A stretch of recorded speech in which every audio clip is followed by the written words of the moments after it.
பாவிகள் துரோகிகள் ஐயா, பாவாதாம் மக்களே தூய பாதகரியம் பாவம் போக்கவே பாதகன் போல் தொங்கினீரல்லோ. அதனால பாருங்க, பெந்தகோஸ்தே அனுபவத்துக்கும் பாரம்பரிய அனுபவத்துக்கும் வித்தியாசம் இருக்கிறது.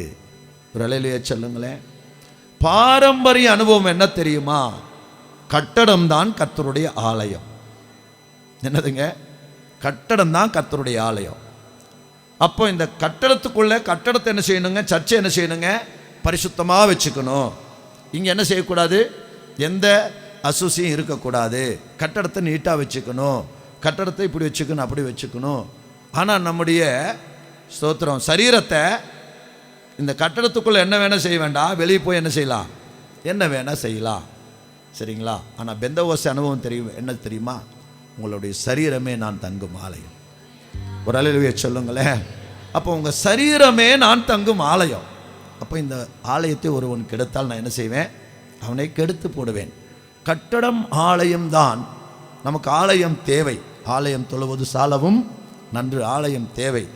ஆனால் இந்த கட்டடத்தை மட்டும் நம்ம பரிசுத்தமாக மெயின்டைன் பண்ணிட்டு நம்முடைய சரீரமாகிய ஆலயத்தை நாம் என்ன செய்யக்கூடாதுங்க? கெடுத்து கொள்ள கூடாது. ஆண்டவர் சொல்லுகிறார், உங்கள் சரீரமே நான் தங்கும் ஆலயம்.